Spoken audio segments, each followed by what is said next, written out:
PMC ప్రేక్షకులందరికీ నమస్కారం. భిన్నంగా ఆలోచించే కార్యక్రమానికి స్వాగతం. నేను మీ స్నేహ. కొటేషన్స్ ద్వారా ఈ యొక్క భిన్నంగా ఆలోచించే కార్యక్రమాన్ని మీరు ఎంతగానో ఆదరించారు, అభిమానించారు. అండ్ మాకు ఇంకా ఇంకా చెయ్యాలి అని ఇంట్రెస్ట్ కూడా మీరు పెంచడం జరిగింది. Thank you so much. ఈ సందర్భంగా ఎవరైతే ఈ భిన్నంగా ఆలోచించుని మీరు ఆచరించి ప్రతి వారం చూసి ఆచరిస్తున్నారో వారందరికీ కూడా ప్రత్యేక కృతజ్ఞతలు తెలియజేసుకుంటున్నాను. సో మన పిఎంసి వేదిక సాక్షిగా మరి ప్రతి వారంలానే ఈ వారం కూడా మీరెంతగానో ఎదురు చూస్తున్న కొటేషన్స్తో నేనైతే రెడీగా ఉన్నాను. దానికి చక్కని క్లారిటీ ఇవ్వడానికి సార్ కూడా మనతో పాటు ఉన్నారు. నమస్తే సార్. నమస్తే స్నేహ గారు and welcome back to PMC ప్రేక్షకులందరికీ కూడా. ఎస్, మీరు అన్నది కరెక్ట్. ఆదరించి కాదు, ఆచరించి. ఆదరించడం అనేది స్పిరిచువాలిటీ లేదు, ఆచరించడమే ఉంది. ఎవరు ఇక్కడ ఆదరించి వారు లేరు. ఆచరిస్తే వారిని వారు ఆదరించుకుంటారు. Exactly sir. భిన్నంగా ఆలోచించి ఎపిసోడ్ విని ఒక లైన్ అర్థమే వాళ్ళ జీవితంలో పెట్టుకుంటే వాళ్ళని వారు ఆదరించుకున్నట్టు. ఆచరణ ద్వారా ఎవరిని వారు ఆదరించుకుంటారు. మనల్ని ఆదరించేది ఏమీ లేదు. ఎవరు ఇక్కడ ఆదరించేది లేదు. నేను మిమ్మల్ని ఆదరించేది లేదు, మీరు నన్ను ఆదరించేది లేదు, ప్రేక్షకులు మనల్ని ఆదరించేది లేదు. ఆచరణే ఆధ్యాత్మికం. ఆచరిస్తే వాళ్ళని వాళ్ళు ఆదరించుకున్న వారు అవుతారు. Exactly sir, correct word. Right sir. First quotation చూద్దాం. మనలో మనం ఏది ఎక్కువ పెంచితే అదే మన జీవితంలో ఎక్కువ పెరుగుతుంది, గుర్తుంచుకోండి. సో నాలో నేను పెంచుకోవడం అంటే నా లోపల నాకు కొన్ని కావాలి అనుకుంటాం. ప్రతిరోజు ఏదో ఒక ఆలోచన మీద మనం ఫోకస్ చేయటం జరుగుతుంది. ఫర్ ఎగ్జాంపుల్ ఒక పొలిటికల్ లీడర్ అయితే నేను సీఎం అవ్వాలి అని ఒక గోల్ ఉంటుంది. సో లేదు అంటే నార్మల్ వాళ్ళకి ఏమిటంటే ఎమ్మెల్యేనో ఎంపీయో ఆ స్థాయిలో ఉన్న వాళ్ళకి నెక్స్ట్ లెవెల్ మినిస్టర్, ఆ స్థాయిలో ఉన్న వాళ్ళకి నెక్స్ట్ లెవెల్ సీఎం. సో ఇలా ఆలోచనలు పెంచి పోషించినంత మాత్రాన వాళ్ళు రీచ్ అయిపోతారా? పెరుగుతుంది అన్నారు కదా, అది పెరుగుతుందా? ఆ క్వాలిటీ పెరుగుతుందా? క్వాలిటీ పెరిగి వాళ్ళు నిజంగానే సీఎం అయ్యే ఛాన్సెస్ ఉంటుందా? లేదు అంటే ఇప్పుడు నేను పెద్ద హీరోయిన్ అవ్వాలి అనుకుంటా, అనుకోవడం పెరిగిపోతుందా సార్? దాంట్లో అనుకోవడం కూడా లేదనుకోండి, అయిపోతారా డైరెక్ట్గా? ఎవరైనా అనుకోవడం అనేది ఒక మొదటి విత్తనంతో మొదలవుతుంది. అనుకోవడం అనేది ఎన్నిసార్లు అనుకుంటున్నారు, దాన్నే పట్టుదల అంటారు. నేను వీలైతే భిన్నంగా ఆలోచన ఎపిసోడ్ చేస్తాను, కుదిరితే చేస్తాను అనుకున్నాం అనుకోండి, నేను ఎపిసోడ్లు వచ్చాయి అంటే అనుకోవడం ఒక వెనకల ఉన్న పట్టుదల, పట్టుబడివని విక్రమార్కులాగా పనిచేసే ఒక విధానం. వాటన్నిటి వల్ల మేనిఫెస్టేషన్ అనేది జరుగుతుంది. ఎప్పుడో ఒకసారి అనుకునేవాడు ఎప్పుడు ఏది సాధించలేరు. రోజు సీఎం కావాలని ప్రాణం అర్పించి ఉంటారు కాబట్టి వాళ్ళు సీఎం అయ్యారు. ఒక ఎమ్మెల్యే అవ్వాలనుకున్న వ్యక్తి దానికోసం ఒక ప్రాణం అర్పించారు. ఉత్తి ఆలోచనలు కాదు, ఊహాజనిత ఆలోచనలు కాదు, ఆ యొక్క ఆలోచన వెనక ప్రాణం అంటే ఒక శక్తి. వాళ్ళకు తెలిసిన విధానంలో, వాళ్ళకు వచ్చిన విధానంలో, వాళ్ళ స్టైల్లో వాళ్ళు ఎంతో తపన పడితే తప్ప ఒక సర్పంచో, ఒక ఎమ్మెల్యేనో, ఒక ఎంపీనో, ఒక సీఎంఓ, ఒక పిఎంఓ పుట్టుకురాడు. ఏ లీడర్ కూడా డైరెక్ట్గా పుట్టలేదు, ఒక బలమైన ఆలోచన ద్వారా పుట్టినవారే. ఎందుకంటే కొన్ని వేల మందిని దాటుకొని అక్కడికి రావాలి. ఒక సర్పంచ్ ఉన్నాడు అనుకోండి, ఒక ఊర్లో కొన్ని వందల వేల మందిని దాటుకొని ఆ వ్యక్తి అక్కడ నిలబడాలి. వెనక్కి లాగే వాళ్ళు ఉంటారు, కింద పడేసే వాళ్ళు ఉంటారు, తొక్కేసే వాళ్ళు ఉంటారు, అడ్డుపడే వాళ్ళు ఉంటారు. అందరినీ దాటి రావాలంటే ఆ వ్యక్తి యొక్క ఆలోచన ఎంత బలంగా ఉండాలి ఒక సర్పంచ్కి. అలాగే ఒక వ్యక్తి అది ఏ స్థాయికి వచ్చినప్పటికీ కూడా, ఏ పొజిషన్లో ఉన్నా, మంచి చెడు అనేసి పక్కన పెడదాం. ఎవరైనా సరే ఒక పొజిషన్కి వచ్చారంటే వారి వెనకాల బలమైన ఆచరణాత్మక ఆలోచన విధానం ఉండే ఉండాలి, లేకపోతే రాలేరు. అర్హతకు తగ్గట్టు మనకి ఏదైనా ఇవ్వడం జరుగుతుంది అంటారు. సో ఇప్పుడు నేను చాలామందిని చూశాను, వీళ్ళకి ఏం అర్హత ఉంది, వీళ్ళు ఈ పొజిషన్లో ఉన్నారు అని నాకు చాలాసార్లు అనిపించింది సార్. అంటే నా అనుభవం చెప్తున్నాను, అది మేబీ రైట్ ఆర్ రాంగ్ నాకు తెలీదు. ఇప్పుడు ఫర్ ఎగ్జాంపుల్ మనకి పరిపాలనే చూద్దాం సార్, అన్నీ అప్ అండ్ డౌన్స్ ఉంటున్నాయి. ఆ టైంలో అనిపిస్తుంది వీళ్ళు అర్హులు కాదు, వీళ్ళకి అర్హత ఉంటే చక్కగా పరిపాలించే వాళ్ళేమో. సో ఫర్ ఎగ్జాంపుల్ ఆల్కహాల్ తీసుకుందాం. ఆల్కహాల్ ఎక్కువ ఇక్కడ మనకి ఆంధ్రాలో ఎక్కువ, మనకి ఆంధ్ర కానీ తెలంగాణ కానీ పర్చేస్ చేయటం జరుగుతుంది. అటు సేలు ఇటు పర్చేస్ రెండు అవుతున్నాయి. ఇది కంప్లీట్గా మద్యపాన నిషేధం అన్నది జరగట్లేదు. అంటే వీళ్ళకి పరిపాలించే అర్హత లేదు అని ఫిక్స్ అయిపోయాను నేను. నేచర్ మరి వాళ్ళకి ఎందుకు ఇస్తుంది సార్? కరెక్ట్గా పరిపాలించలేని వాళ్ళకి నేచర్ వాళ్ళకి ఎందుకు ఇచ్చింది? నేచర్ ఇవ్వదు ఎవరికి, వాళ్ళకి వారు సృష్టించుకుంటున్నారు. నా జీవితాన్ని నేను ఇప్పుడు నాకు నేచర్ డైరెక్ట్గా వచ్చి ఇక్కడ భిన్నంగా ఆలోచించే ఎపిసోడ్లో కూర్చోబెట్టలేదు. నాకు నేను సృష్టించుకున్నా ఇక్కడికి వచ్చాను, మీరు సృష్టించుకున్నారు ఇక్కడికి వచ్చారు. ఎవరికి వచ్చి నేచర్ ఇలా సీఎంనో పిఎంనో చేయదు. వారి డైరెక్షన్లో, మంచి డైరెక్షన్లో, చెడు డైరెక్షన్లో, వాళ్ళకి తెలిసిన డైరెక్షన్లో ఎంతో కష్టపడితే అక్కడికి వచ్చారు. అవతలవాడు నన్ను అర్హత లేనివాడు అనుకోవచ్చేమో. ఈ ఎపిసోడ్లో నాకు అర్హత లేదని ఇంకొకడు అనుకోవచ్చు, అది వాడి ప్రాబ్లం. ఒక సీఎంకి అర్హత లేదని మీరు అనుకోవచ్చు, అది మీ ప్రాబ్లం. మీరు సీఎం పొజిషన్లో ఉండి చూడండి.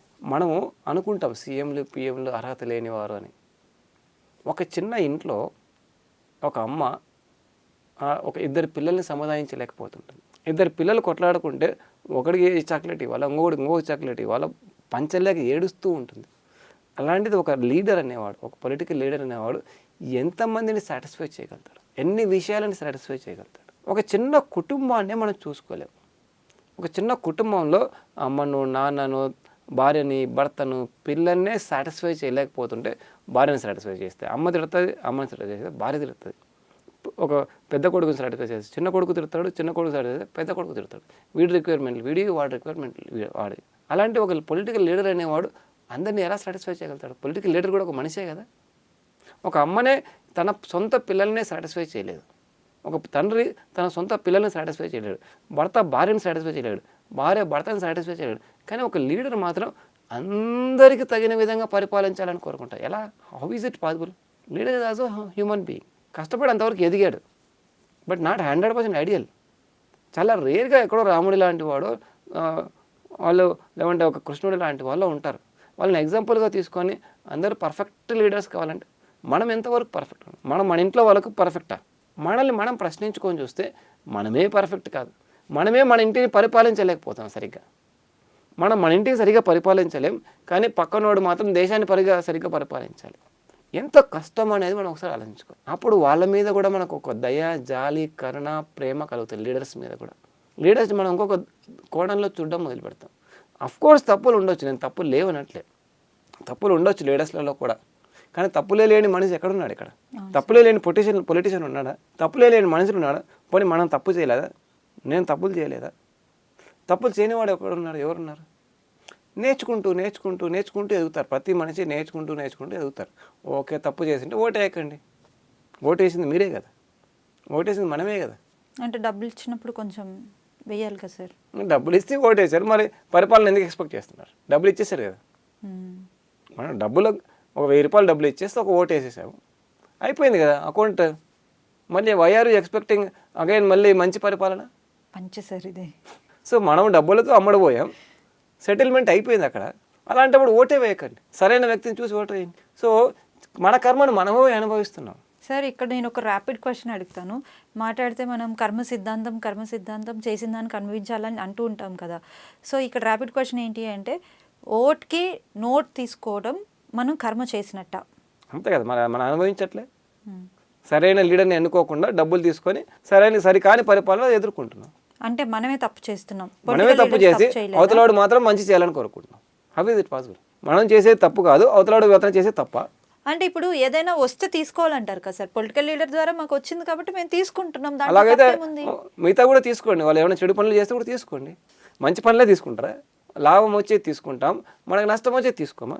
అన్నింటినీ తీసుకోండి. ఇక్కడ తప్పు ప్రజలదే అంటారు మీరు. అంతే కదా, పొలిటికల్ లీడర్స్ కాదు. పొలిటికల్ లీడర్స్ తప్ప ఉండొచ్చు, దానికి కారణం మనమే కదా. మేము ఎంకరేజ్ చేస్తున్నాం అంటారు. మనం ఓటు వేయకుండా ఏ పొలిటికల్ లీడర్ మన ఇండియాలో అయితే ప్రజాస్వామ్యం నడుస్తుంది. ఏ లీడరు ఒక పోస్టులోకి రాలేడు, కుదరదు. మనం స్వయంకృతాపరాధం చేసి మనం మాత్రం అన్ని డబ్బులు తీసుకొని ఓట్లు వేస్తాం, అన్నీ చేస్తాం. వాళ్ళు మాత్రం ఒక రాముడిలాగా ఉండాలి. మనము రాముడైతే ఖచ్చితంగా రాముడి లాంటి వాడే దొరుకుతాడు. మనం సత్యానికి విలువయం, మనం మంచికి విలువయం, మనం న్యాయానికి విలువయం, మనం నిజాయితీకి విలువయం. మనకు మాత్రం స్వార్థం కావాలి. మన లీడర్ మాత్రం నిస్వార్థపరుడైన రాముడు కావాలి. ఎలా కుదురుతుంది? నిస్వార్థపరుడైన ప్రజలు ఉన్నప్పుడే నిస్వార్థపరుడైన ఒక రాజు బయటికి వస్తాడు. ఇండియాలో, మిగతా దేశాల పక్కన పెడతాం, ఇండియాలో ప్రజాస్వామ్యం నడుస్తుంది. సో మన పరిపాలకులు నిస్వార్థపరులుగా రావాలి. అలాంటి నిస్వార్థపరులైన పరిపాలకులు రావాలంటే నిస్వార్థమైన ప్రజలు కావాలి. డైరెక్ట్గా పరిపాలకులు రారు, కుదరదు. ప్రజల్లో స్వార్థం ఉన్నంతసేపు పరిపాలకుల్లో స్వార్థం పోదు, కుదరదు. అసలు తెలియకుండానే టాపిక్ అనేది పొలిటికల్గా వెళ్ళింది సార్. ఎందుకంటే మేబీ గురువుగారు అన్నారు ఆధ్యాత్మికవేత్తలు మాత్రమే ఈ యొక్క సొసైటీని చక్కగా పరిపాలించగలరు. అందుకే పిరమిడ్ పార్టీ అన్నది ఉద్భవించడం జరిగింది. నాకున్న అండర్స్టాండింగ్ అంటే ఆధ్యాత్మికవేత్తల పరిపాలకులు కావాలంటే ప్రజలు ముందు ఆధ్యాత్మికులుగా కావాలి. ప్రజలు ఆధ్యాత్మికులు కానప్పుడు ఆధ్యాత్మికవేత్తని ఎలా ఎన్నుకుంటారు? అవును సార్. కుదరదు. ఎందుకు మన ఆధ్యాత్మిక గురువులు వాళ్ళు పరిపాలకులుగా కాలేకపోతున్నారంటే ప్రజలు ఆధ్యాత్మికంలో లేరు. సార్ మరి నాకు ఇక్కడ ఇంకో డౌట్ వచ్చింది సార్. ప్రజలు ఆధ్యాత్మికవేత్తలుగా కాకుండానే గురువుగారు పిరమిడ్ పార్టీ పెట్టడంలో గల ఉద్దేశం ఏంటి? చెప్పడానికి ఇన్స్పిరేషన్. ఇలా చేస్తే అలా ఉంటుంది. ఒక దారి చూపించారు. ఆ దారిలో వెళ్ళాల్సింది మనమే. సారు ధ్యానులు యోగులు పరిపాలకులు అయితే బాగుంటుంది అని ఒక దారి చూపించాడు. ఆ దారిలో మరి ఓటు వేయాల్సింది ఎవరు? జనాలు. వాళ్ళకి ధ్యానం గురించి తెలిస్తే కదా ఓటేసేది. నాకు ఆ టైంలో చాలా డౌట్ వచ్చింది సార్. అసలు ఇక్కడ ఇన్ని స్ట్రాంగ్ పార్టీస్ ఉన్నాయి, ఈయన కాన్ఫిడెన్స్ ఏంటి? ఖచ్చితంగా తెలుసు ఓట్లు రావు అని తెలుసు. మహా అయితే 100 ఓట్లో 150 ఓట్లో వస్తాయి, అక్కడ లక్షల్లో. సో ఈయన ధైర్యం ఏంటి? ఒక కొండను ఢీ కొట్టాలనుకుంటున్నారా అనే ఫీలింగ్ వచ్చింది నాకు ఆ టైంలో. ఏంటి ఈ ఉద్దేశం? రాని ఓట్ల కోసం, గెలవని పార్టీ కోసం దేనికి ఈయన పెట్టారు అని ఇప్పటికీ స్టిల్ అది ఉంది. ఎందుకు ఉంచారు? ఇంకా విత్తనం వేస్తే ఈ జన్మలో కాకపోతే వచ్చే జన్మలో, ఈ సంవత్సరం కాకపోతే వచ్చే సంవత్సరం, ఈ రోజు కాకపోతే ఎప్పుడో భవిష్యత్తులో ఇలాంటి రోజు రావచ్చు. అంటే ఆలోచనల సమూహం ఒక 100 మంది, ఒక 1000 మంది ఒకే రకంగా ఆలోచిస్తే ఏదో ఒక రోజు ఒక సృష్టి జరుగుతుంది. ఆ యొక్క సృష్టి యొక్క ప్రాసెస్ ఆయనకు తెలుసు. ఓకే. అలాంటి ఆ ప్రాసెస్ చేయడం వల్ల మన పిరమిడ్ పార్టీలో నుంచే ఒక రాజకీయ నాయకుడు రాకపోవచ్చు, కానీ ఒక మోడీ గారు వచ్చారు కదా. అవును సార్. ఒక యోగి గారు, ఆదిత్యనాథ్ యోగి గారు వచ్చారు కదా. Exactly sir. అవును. ఒకప్పుడు అసలు ఇలాంటి ఊహలకు కూడా అందలేదు. ఎప్పుడు మోడీ గారు లాంటి వారు కూడా ఈ రీసెంట్గా ఒక చూశాను, అసలు నాన్ వెజ్ అన్నది అక్కడ అసెంబ్లీలో ఎక్కడా ఉండకూడదు అని. అసలు ఏం రివల్యూషన్ సార్ అది. ఒక యోగి ఆదిత్యనాథ్ గారు డైరెక్ట్గా యోగి ఆయన. అవును, డైరెక్ట్ యోగి, డైరెక్ట్గా స్పిరిచువల్ మాస్టరే ఆయన వచ్చారు కదా. వచ్చారు సార్. సో ఇలాంటి కొన్ని లక్షల మంది ఆలోచిస్తే ఆలోచనల యొక్క శక్తి యొక్క ప్రభావం ఇక్కడ కాకపోతే ఒక చోట ఇంకో రూపంలో వస్తుంది. మనం ఏమనుకుంటామంటే పిరమిడ్ పార్టీలో నుంచి ఒక ఎమ్మెల్యే ఉద్భవిస్తాడేమో, అది కాదు. ఒక సృష్టి జరుగుతుంది. సృష్టికి మనం సహాయం చేసిన వాళ్ళు అవుతాం. అర్థమైంది సార్. ఇప్పుడు అది ఇక్కడే కావచ్చు, ఈ ఊర్లో రావచ్చు, ఇంకో ఊర్లో రావచ్చు, ఇంకో దేశంలో రావచ్చు, ఇంకో కంట్రీలో కూడా రావచ్చు. కానీ ఆ సృష్టికి ఒక ప్రోద్బలం ఇవ్వాలి కదా, మనం కూడా ఎనర్జీ ఇవ్వాలి. ఎస్. సో మనం అందరం ఆలోచించాము. అలా ఎక్కడెక్కడ ఎంతమంది ఆలోచించారో అలాంటి అందరి ఆలోచనల వల్ల ఒక యోగి ఆదిత్యనాథ్ గారు వచ్చారు, ఒక మోడీ గారు వచ్చారు. ఇట్లాంటి వాళ్ళు ఎంతోమంది భవిష్యత్తులో వస్తారు.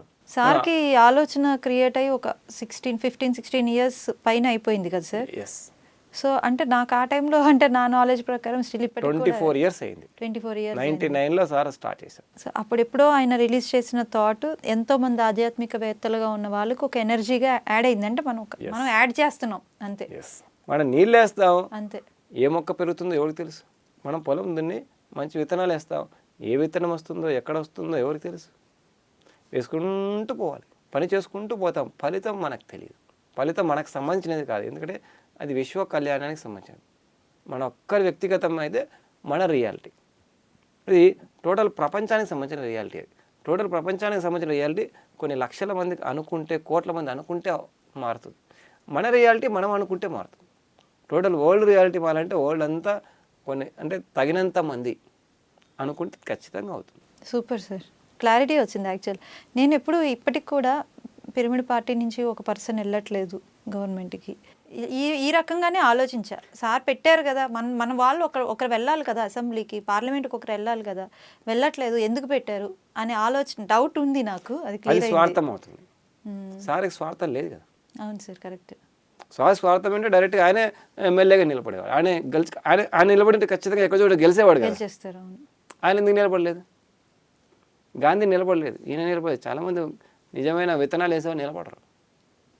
ఆయనే డైరెక్ట్గా నిలబడి ఖచ్చితంగా ఏదో ఊళ్ళో గెలిచిండేవాడేమో మనకున్న జనాలకి, కానీ నిలబడలేదు. ఎందుకంటే ఆయనకు కావాల్సింది మనం అవ్వడమో కావడమో కాదు, ఏదో ఒక రకంగా ఇలాంటి ఒక ఆలోచన విధానం అనేది క్రియేట్ కావడం జరిగింది. ఇలా ఆలోచించే వాళ్ళ కోసం మేబీ నాకు ఈ డౌట్ వచ్చిందేమో, చూద్దాం సార్. ఏమో ఈ థాట్ మీరు ఇంకా చెప్పడం వల్ల యోగులు రావాలి, అది మన దగ్గర నుంచే కాదు, ఓవరాల్ ప్రపంచవ్యాప్తంగా యోగులు రావాలి, సరైన పరిపాలన కావాలి. ధ్యానం అన్నది, పార్టీ అన్నది ధ్యానాన్ని ఇంకా స్ప్రెడ్ చేయటానికే. ధ్యానం అన్నది ఇంకొంచెం ఫాస్ట్గా రీచ్ అవ్వడానికి. గవర్నమెంట్ మంది అయితే ప్రతి స్కూల్లోనూ ప్రతి కాలేజ్లోనూ ధ్యానం అన్నది కంపల్సరీ చేస్తాం కదా. శాకాహారం యొక్క ప్రాముఖ్యత సిలబస్లోనే యాడ్ అయిపోతే ఎంతో బాగుంటుంది కదా. సో సిలబస్లో ఇంకా మంచి మంచి యాడ్ చేయొచ్చు గవర్నమెంట్ మంది అయితే మంచిగా. సో ఎంత అద్భుతమైన ఆలోచన ఇది. Very nice sir. Sir one more quotation చూద్దాం సార్. మన వాళ్ళే అయినా ఇతరుల నుండి ఏది ఎక్కువగా ఆశించినా చివరికి వారిలో మార్పును ఆశించినా దురాశ అయి చివరికి మనల్ని నిరాశకు గురి చేస్తుంది. అర్థమైతే ఆనందమే ఆనందం. ఏంటి సార్ అర్థమయ్యేది? మన వాళ్ళు అని దేనికంటాం సార్ మనం? మనకి ఏదైనా ప్రాబ్లం వస్తే వాళ్ళు ఉంటారు అనేదానికే కదా సార్. ఏదైనా కష్టం వస్తే ఇప్పుడు మనకి వాళ్ళతో ఇబ్బంది అయినప్పుడు డెఫినెట్గా వాళ్ళు మారాలనుకుంటాం కదా. మీరు సింపుల్గా చివరిలో కొటేషన్ పెడతారు అర్థమైతే ఆనందమే కదా అని. ప్రాక్టికల్గా ఆచరించాలంటే చాలా కష్టంగా ఉంది సార్. ఆశించారు, మారారా? ట్రై చేస్తాం, ప్రయత్నం చేస్తాం మేము. మారారా? ఎక్కడైనా ప్రూఫ్స్ ఉన్నాయా? అంటే ఏదో ఆశతో బతకాలి కదా. ఆశతో బతుకుతామా, ఆనందంతో బతుకుతామా? ఆనందంతోనే బ్రతకాలి సార్. That's all. ఆనందంతో బతికితే మనం ఆనందంగా బతికామనుకోండి, వాళ్ళకి ఆనందం చేరుతుంది. మనం ఏడ్చుకుంటూ బతికామనుకోండి, ఆశ నిరాశ అయిపోయింది, నిస్పృహ కలిగింది, ఏడుపు వచ్చేసింది, ఏడ్చుకుంటూ రోపు మీ ఆయన దగ్గరికి వెళ్ళాను అనుకోండి, ఆ ఏడుపు ముఖం చూస్తే ఎట్లుంటుంది మీ ఆయనకి? చిరాగ్గానే ఉంటుంది. చిరాకు వచ్చి ఇంకొంచెం ఎక్కువ డిస్టర్బెన్స్ వస్తాయి. అంటే మా లేడీస్కి ఎట్లా ఉంటుంది అంటే మేము కొంచెం ఏడిస్తే వాళ్ళు కొంచెం మనసు కరిగి మా మీద ఏమైనా కన్సర్న్. ఒకసారి ఏడిస్తే కలుగుతుంది, 2 సార్లు ఏడిస్తే, 3 సార్లు ఏడిస్తే మా ఏడుపాలకు అలవాటు అయిపోతుంది. రోజు ఏడిస్తే మీ ఏడుపు విలువ పోతుంది. అవును. సో మీ విలువ మీరే పోగొట్టుకుంటున్నారు. మనం ఆ ఏడుపు అనేది ఒక ఆయుధం అనుకుంటున్నాం, కాదు. ఏడుపు అనేది ఒక వేస్ట్ టైం వేస్ట్ పని. ఏడవడం వల్ల పనులు జరగవు. ఏడుపు వస్తుంది మన మనసులో కాబట్టి ఒక్కసారి ఓకే. మనమంతా కామన్ పీమని. ఏడుపు రాకుండా మనం అంత బుద్ధులంగా సంపూర్తి బుద్ధులం కాలేదు. ఒకసారి ఏడుద్దాం, తనివి తీరా ఏడుద్దాం. బాత్రూంలోకి పోయి ఎవరు కనపడకుండా ఏడుద్దాం. బాత్రూంలు ఉన్నాయి కదా మనకి.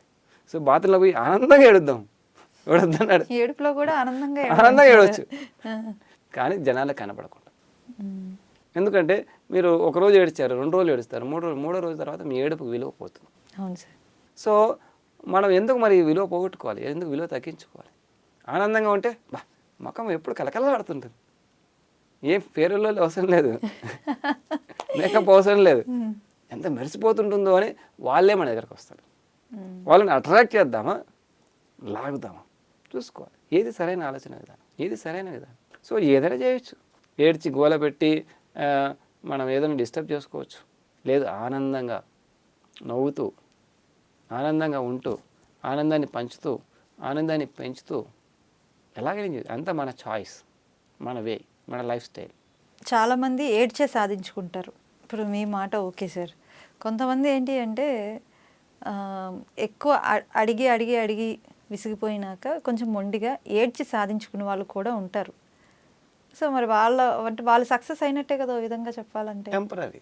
ఈరోజు ఏడి సాధించుకున్నారు, రేపు వాళ్ళు ఎత్తుకు పై ఎత్తేస్తారు, తప్పక తల ఉంచుతారు. ఈరోజు అవతల అదర్ పార్టీ, ఎల్లుండి తగిన జాగ్రత్త వహిస్తారు. ఓహో ఇలా ఉన్నారా, అయితే నేను ఇంకొక స్కెచ్ చేస్తాను. అవకాశవాదులు అంటారు. అందరు అవకాశవాదులుగా అయిపోయారు. అవకాశవాదులుగా మారితే ఒకరోజు జయించినట్టుగా అనిపిస్తుంది, 2వ రోజు తన్నేవాడికి తన్నేవాడు దొరుకుతాడు.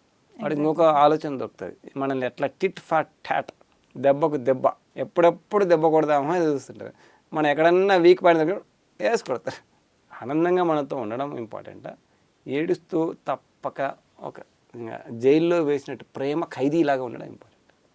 మనందరూ ఏం చేస్తారంటే ప్రేమ ఖైదీలను చేస్తుంటాం. ఎదుటివాడిని ఖైదీలుగా చేయకూడదు, ఇష్టంతో చేయాలి. అవతలవాడు మనకు ఏదైనా చేస్తే, ఏదైనా ఇస్తే అది ఇష్టంగా ఇవ్వాలి. అప్పుడే అది మనకు సంపూర్ణ తృప్తిని ఇస్తుంది. అదర్వైజ్ ఈగో సాటిస్ఫాక్షన్ వస్తుంది. మనం సాధించామన్న ఒక ఈగో సాటిస్ఫాక్షన్, కంట్రోల్ చేసి ఒక చోట కూర్చోబెట్టాం, నేను సాధించామనుకుంటాం. కానీ పేలడానికి ఎప్పుడెప్పుడు అని ఎదురు చూస్తుంటే ఎంత ఎక్కువ లేట్ చేస్తే అంత ఎక్కువ పేలుతుంది. అది ఏదో ఒక రోజు బాగా పెద్ద అనుభవంలాగా పేలుతుంది. బాగా లోపల శక్తి సంపాదించుకొని పేలేస్తుంది. అంతవరకు ఎందుకు మనం వెయిట్ చేయాలి? సహజమైన ఆనందకరమైన విధానాన్ని మనం ఉపయోగించుకోవచ్చు కదా. మనకి చివరికి కావాల్సిన ఆనందమే, ఇంకొకరిని కంట్రోల్ చేయడం కాదు. ఇంకొకరు కంట్రోల్ చేయడం అనేది టెంపరీ ఈగో సాటిస్ఫాక్షన్ ఇస్తుంది, కంప్లీట్ సాటిస్ఫాక్షన్ ఇవ్వదు, కంప్లీట్ హ్యాపీనెస్ని ఇవ్వదు. సార్ నాకు ఇక్కడ ఇంకొక డౌట్ ఉంది సార్. మన జీవితానికి ఇప్పుడు ప్రజెంట్ సొసైటీలో నడుస్తున్నది అంటే స్పిరిచువాలిటీని తీసుకెళ్ళి మళ్ళీ ఈ పర్సనల్ లైఫ్ లింక్ చేస్తున్నారు అంటే పర్సనల్ లైఫ్లోతోనే కదా సార్. ఇప్పుడు మనకి తెలిసిన జ్ఞానం పర్సనల్ లైఫ్లో అవలంబిస్తేనే కదా దాని యొక్క రిజల్ట్ అనేది ఉంటుంది. చాలామంది ఆఫ్టర్ మ్యారేజ్ హ్యాపీ ఉండట్లా, సో ఇంకొకరి ద్వారా హ్యాపీ పొందుతున్నారు. ఇది నా ర్యాపిడ్ క్వశ్చన్ అనుకోండి. సో నేను స్ట్రైట్ అవే ఒక క్వశ్చన్ అడుగుతాను. ఆఫ్టర్ మ్యారేజ్ ఇంకో రిలేషన్లోకి వెళ్ళడానికి ఇంట్రెస్ట్ చూపించి అండ్ అడ్డంగా ఉన్నారని చంపేస్తున్నారు. సో మరి ఇప్పుడు ఆ పర్సన్ని మార్చుకోవాలి అని అనుకున్న ఎవరైతే లైఫ్ పార్ట్నర్ ఉన్నారో వాళ్ళు రాంగా? ఎవరిని ఎవరు మార్చలేరు, ఎవరిని ఎవరు మార్చడం కుదరదు, మనము మారడం మాత్రమే కుదురుతుంది. సో మనల్ని మనం వీలైతే మార్చుకుందాం, లేదా ఎవరిని వారిగా ఉండనిద్దాం. వదిలేయచ్చు, చంపడం ఎందుకు, వదిలేయచ్చు కదా. మనతో బ్రతకడం ఇష్టం లేదు, వదిలేద్దాం. చంపడం అంటే హింస, అది against spirituality, against humanity, against legal. So ఎవరిని ఏ రకమైన విషయం వల్ల కూడా ఎవరికి చంపే హక్కు లేదు. ఎవరిని ఎవరు చంపే హక్కు లేదు ఈ ప్రపంచంలో. ఎవరి లైఫ్ వారిది. ఇష్టం లేదు, దూరం అవుతాం.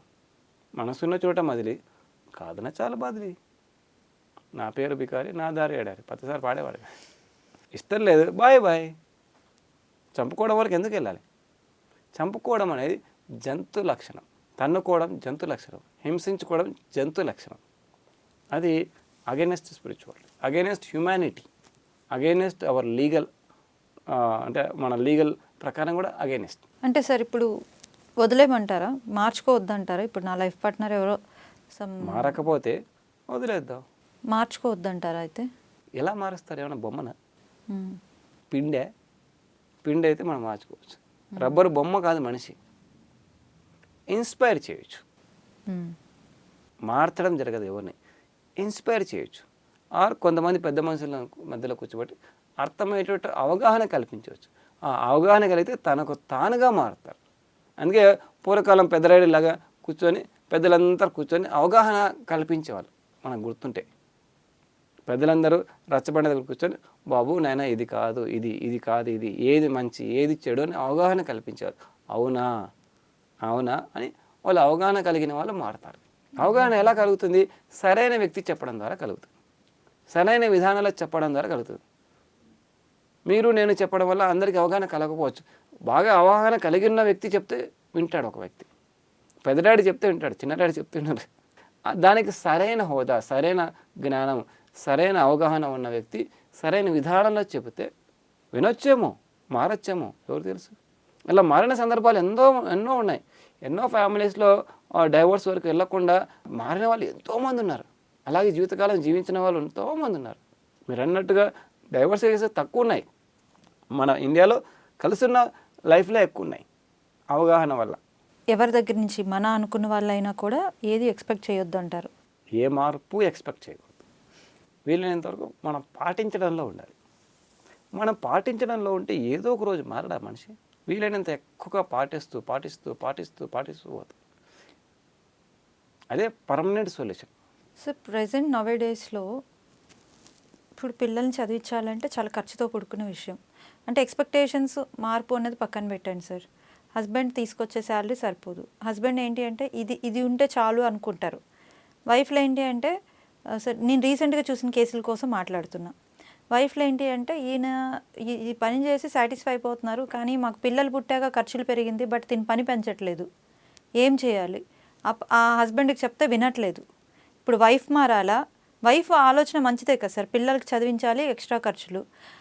హస్బెండ్ పాయింట్ ఆఫ్ వ్యూలో చూస్తుంటే ఎంత వస్తే అంత సాటిస్ఫై సర్దుకొని జీవించేద్దామండి. ఇప్పుడు ఇద్దరిలో ఎవరు మారాలంటారు? ఇక్కడ అవసరాలు ఒకటి ఉన్నాయి, ఆశలు ఒకటి ఉన్నాయి. హస్బెండ్ అవసరాలు తీరుస్తున్నాడు. అవసరాల్లో అంటే basic school, basic food, basic shelter, అంటే ఉండడానికి బేసిక్ రెంట్ ఇల్లు కావచ్చు. బేసిక్స్ ఆ యొక్క హస్బెండ్ అనే యొక్క వ్యక్తి తీరుస్తుంటే అవసరానికి మించి ఒత్తిడి తెస్తే అది మన తప్పు అవుతుంది. మనకు అవసరాలకి ఆశలకు తేడా తెలియదు, కోరికలకు తేడా తెలియదు. అవసరాలు తీర్చే ప్రతి వ్యక్తి బాధ్యతాయుతమైన వ్యక్తి. అది హస్బెండ్ కావచ్చు, వైఫ్. అవసరానికి మించి కోరుకుంటే ప్రతి మనిషికి అది బడ్డనే. అందరూ తాజ్మహల్ కట్టించలేరు, కుదరదు. తాజ్మహల్ ఆయన రాజు కాబట్టి షాజహాన్ కట్టించగలిగాడు. సో ఒక భర్త మీద వెళ్ళి రుద్దేసి నాకు తాజ్మహల్ కట్టించాలి, హైదరాబాద్లో ఢిల్లీ పబ్లిక్ స్కూల్లో చేర్పించాలి, ఆక్రెడ్జ్ స్కూల్ అని ఇంటర్నేషనల్ స్కూల్లో చేర్పించాలి, అతను మనిషే కదా. పిల్లల భవిష్యత్తు బాగుంటుంది కదా సార్. మరి ఈయన భవిష్యత్తు ఈయన చచ్చిపోవాలా, ఈయన ఉండాలా పోవాలా? ఉండాలి. ఆయన ఉండాలని కోరుకుంటే ఆయన ఆరోగ్యంగా ఉండాలి. ఆయన ఆరోగ్యంగా ఉండాలంటే ఆయన తగినంత పనే చేయాలి, రైట్. ఆయనకు హార్ట్ అటాక్ తెప్పించకూడదు. అలా హార్ట్ అటాక్ వచ్చిన వాళ్ళు చాలామంది ఉన్నారు, రైట్. ఆయన అనారోగ్యం పాలైతే ఆయన అనారోగ్యం పోయి పుట్టుకుమంటే ఆ తర్వాత ఎట్లా బతుకుతారు? సో అందుకే మిడిల్ పాత్ అన్నారు బుద్ధుడు. మిడిల్ పాత్, ఎక్కువ వద్దు తక్కువ వద్దు, తగినంత, ఏది ఎంత అవసరమో చూసుకోవాలి. తాజ్మహల్ వద్దు, రెంటిండ్లు అయినా చాలు, ఏదో ఒకటి ఇల్లు. రెంటిండ్లు అయితే మన ఇల్లు కాదు. సో మనం ఎవరినో చూసి వారిలాగా ఉండాలని కోరుకోవడం, వారిలాగా మన జీవితాన్ని మార్చాలని ఒక వ్యక్తిని మీద ఓవర్ బర్డన్ చేయడం రాంగ్ కాన్సెప్ట్. లేదు, మీరు కష్టపడండి, మీరు సంపాదించండి. లేడీస్లో ఇందిరాగాంధీ అయిన వాళ్ళు లేరా? ఝాన్సీ లక్ష్మీబాయి అయిన వాళ్ళు లేరా? రుద్రమదేవి అయిన వాళ్ళు లేరా? సరోజినీ నాయుడు లేదా? చరిత్రలో ఎంతమంది లేడీస్ లేరు?